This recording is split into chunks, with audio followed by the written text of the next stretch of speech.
I started the year by saying that 2025 would be a big one for Atari, good or bad.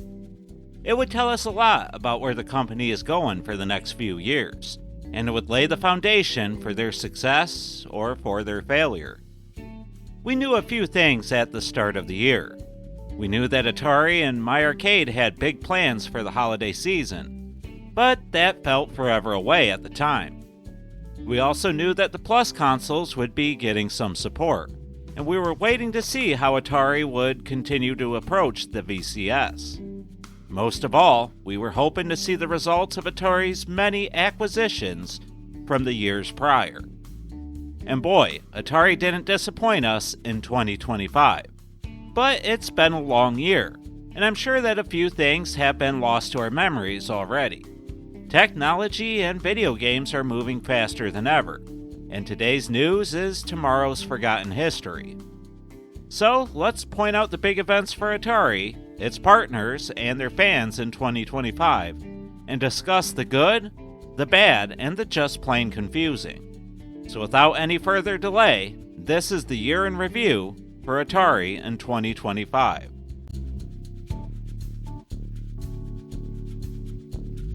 The year started slow, as they often do for video game companies. The final quarter of every year has traditionally been the time for these companies to put it all out there, and the holidays have a lot to do with that. One of the earliest releases in the year from Atari was a modern reimagining of Breakout and Breakout Beyond, and the reception was sort of mixed on the title.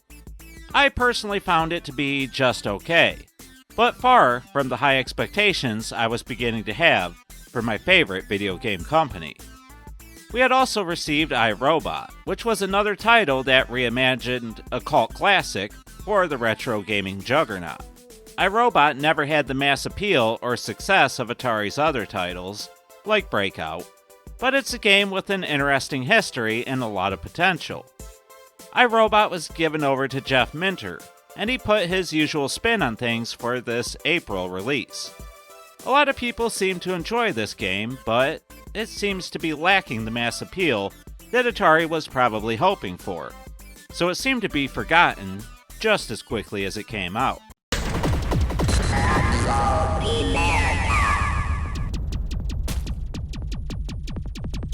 We also got some new cartridges for Atari's well-performing Plus line of consoles.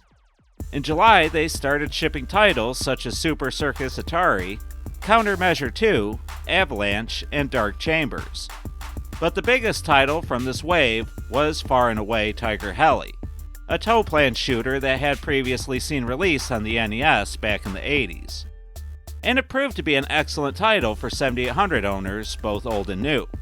Now, I personally wasn't expecting this game to be as good as it was, but I knew that the other titles in this wave, such as Super Circus Atari and Dark Chambers, were going to be gems. It proved to be a strong wave of releases, marred by just a couple shipping issues.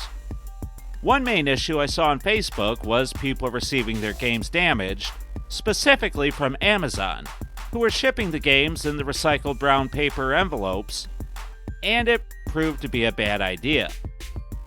This made me realize that buying things straight from Atari was the way to go moving forward when ordering my games, as it seemed they would come quicker and be more protected in shipping.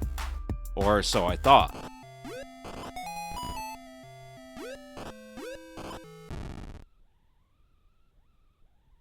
With our cravings for the new Plus console games sated for now, Atari started really ramping up their publishing arm moving into the second half of the year.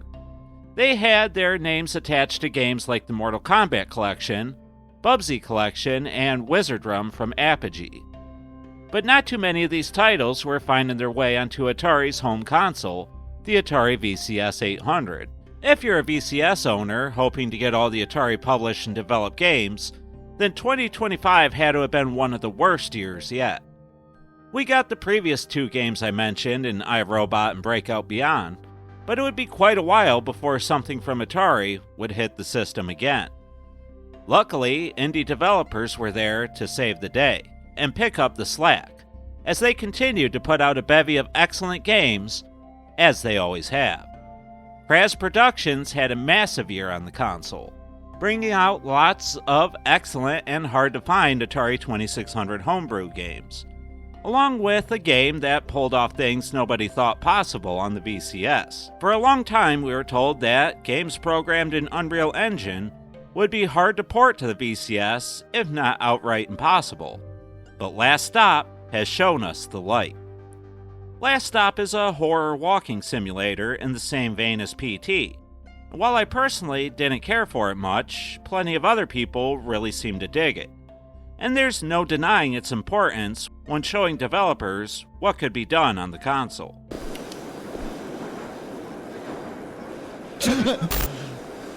We also got great new titles from Obsidian Contraption, Pixel Games, Muddy Funster, and many others, which kept fans feeling like they weren't forgotten in 2025. But Atari did return to the VCS in a big way, and released Adventure of Samsara to it, as well as to all the other major modern platforms.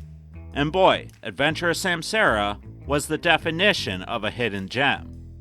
Now, unfortunately for Atari, it released within the same few days as a couple other hotly anticipated indie darling titles. But if you skipped over Samsara, then I encourage you to go back to it and give it a try. It's got a great 2D Dark Souls feel, where you need to treat every enemy like they could be the one to end you.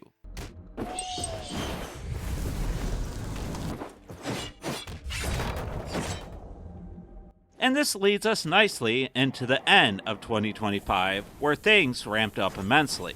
It's where we got the bulk of the products that people are going to talk about for years to come. And it felt like every week we were getting a new announcement or a new release. Opcode hit us with their first wave of games that included 7800 gems like Popeye, Mooncresta, and Keystone Coppers, among others. All titles that were removed from the Atari Age store previously, but given a second chance at life, and a way for us to buy the games outside of the scalpers on eBay. These games came in large boxes with excellent presentation and colored cartridges, and I was shocked at how great these games played and how good they looked on my shelf.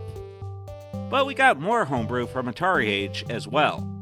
They did their usual PRGE thing, but also put out a couple waves in their online storefront. They released Intellivision games, 2600, 5200, 7800 Lynx, and so much more. Seriously, just too many games to list here, and Atari Age seems to be moving in the right direction. They're getting games out much faster, and people are having fewer issues overall. We all knew Albert would catch up and get things back in line, and it seems to have finally happened in 2025.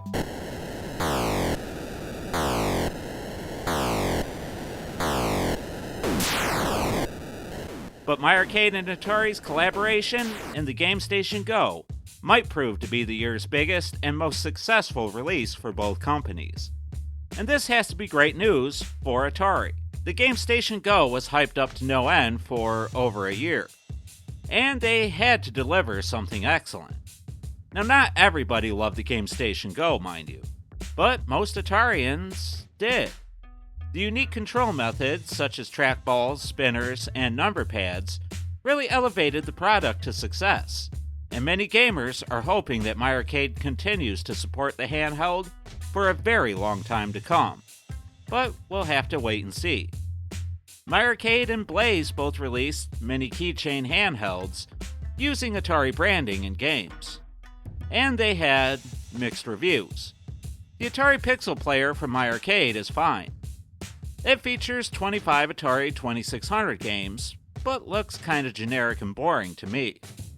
Blaze's Hyper Mega keychain line looks a lot more appealing, but plays infinitely worse. Both are available this holiday season, and I looked at both in shorts if you want to know more.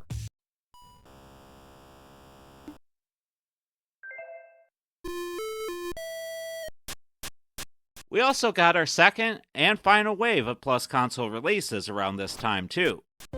The Pac-Man Special Edition Atari 2600 Plus console came out in November, and despite being the third iteration of a long-available product, fans seem to adore it. The design and colors are undoubtedly appealing, and it brings in both Namco and Pac-Man fans to the fun. Attendees of the San Diego Comic-Con and attendees at PRGE were able to purchase limited edition gold and blue foil box releases of Pac-Man Double Feature only. And these will probably be sought after by collectors for years to come. We also got the amazing Pac-Man Double Feature in its standard form and in the High Score collection. And it features the 2600 Pac-Man, along with the new 7800 version from the GOAT himself, Robert De Crescenzo. We also got Xevious, Dig Dug, Galaga, several limited edition joysticks, and the before-mentioned High Score collection to round out this wave of releases. And it got people really excited for the Plus line all over again.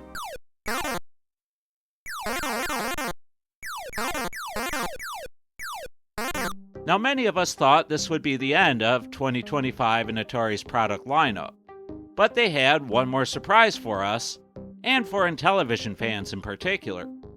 The Intellivision Sprint was announced in November and released in early December, and it featured wireless controllers, overlays, and made the console HDMI compatible for the first time.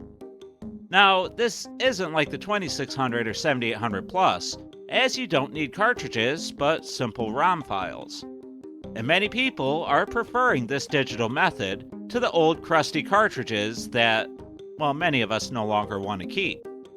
As of writing this script, the Intellivision Sprint has just started shipping out, but reception so far is positive, and it's great to see Intellivision fans finally getting something in the modern age.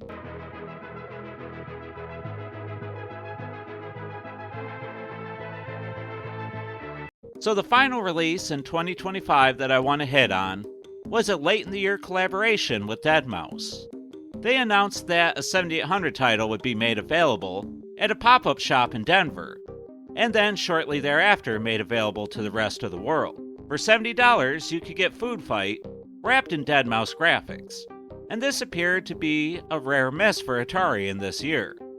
The overlap of Deadmau5 fans and Atari fans just don't seem to be that great, and the asking price for a graphical hack of a long-available title really put a bad taste in many people's mouths. Regardless of how you feel about the whole thing, it still didn't put much of a damper on a long list of great releases in 2025, and many Atarians are still more optimistic than ever about Atari's future.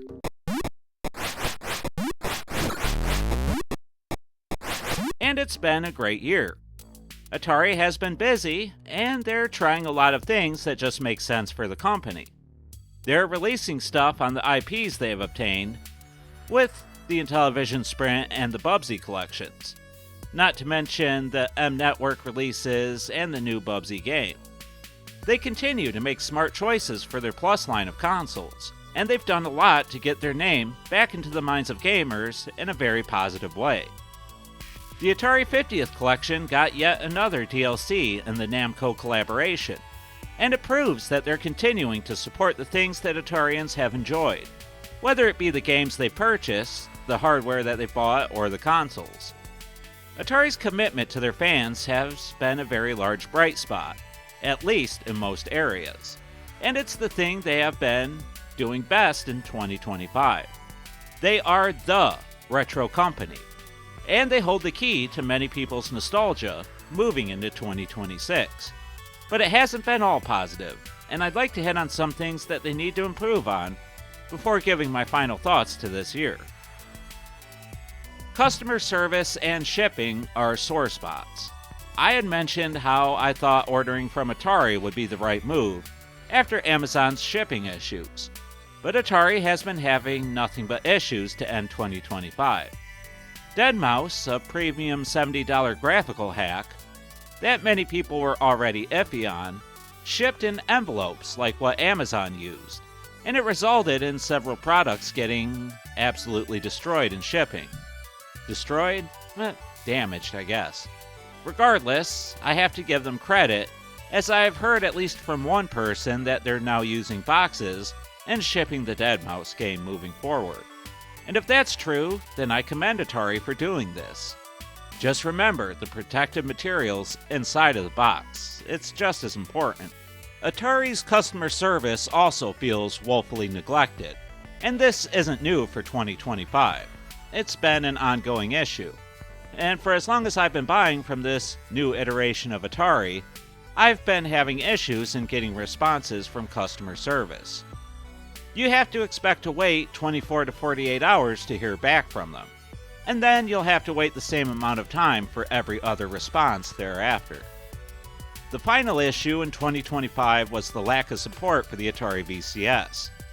People who invested in that console felt kind of forgotten, especially in the second half of the year, and it feels like Atari is getting ready to pull out of the console altogether.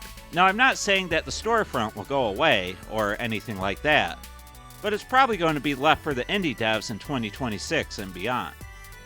And the third-party developers will be able to keep the VCS afloat for a long time, as long as they get support from Atari behind the scenes. But if Atari keeps the VCS up and running for a while yet, I hope they make it a point to put some of their games out on it every year. 2026 will definitely give us our answer, but I think most of us probably already know what that answer is. Ignore that guy. He's why half the mall's glowing. Clock in when you're ready. Regardless, 2025 was a huge year, full of major successes for Atari. So many that I couldn't list everything off in this video. I'm sure there are already comments telling me that I forgot about Missile Command Delta, and others. And it's a great sign that Atari has done so much that it's impossible to remember it all. They have done a ton of publishing in the year. They have their retro side of things, and they have some fantastic modern games and licensing deals. I think a lot of people are feeling really good about Atari heading into the new year. And this might be the first time in forever that some people have even thought about Atari. Or it might be the first time since the 1980s or 1990s at the very least. But it's also the fantastic community that helps to make this year so great. I didn't touch on the great games by Songbird Productions, the improvements and work being done by Opcode, the steady releases from Pete and Lance over at Video 61, the guys at PlayOn, and so many others that bring us excellent titles in between all of Atari's stuff. There's Champ Games, Reboot, and so many others, just way too many to start naming. Whether Atari will acknowledge it or not, these guys help to make this stuff even more complete throughout the year, and I can't wait to see what the community will bring in 2026. But you've all heard me ramble off the things that Atari did this year, and give a few opinions on why the year was pretty good. But now I want to hear from all of you. Did you think that 2025 was a good year to be an Atari fan? Or was it a bit disappointing? Did you buy any of the big releases? And if so, were you happy with your purchases? And, finally, tell me what you would like to see moving forward. Let me know about all this and anything else you have to say in the comments down below. And please, leave a like if you enjoyed this look back, and subscribe if you haven't already. I cover all things Atari, from the new to the old, the good and the bad, and everything in between. So if you like the sounds of that, then hit the bell icon so you don't miss another upload. And don't forget to check out my reviews, like the last one on BHCC's 7800 games, Uzi the Goo Gaiden, and Slide Boy in Mazeland. Alright guys, I've been the 7800 Pro Gamer, a man who is drunk off nostalgia and fun here at the Atari Network, and I'd like to thank you all for watching. And until next time, remember to stay classy, Atarians.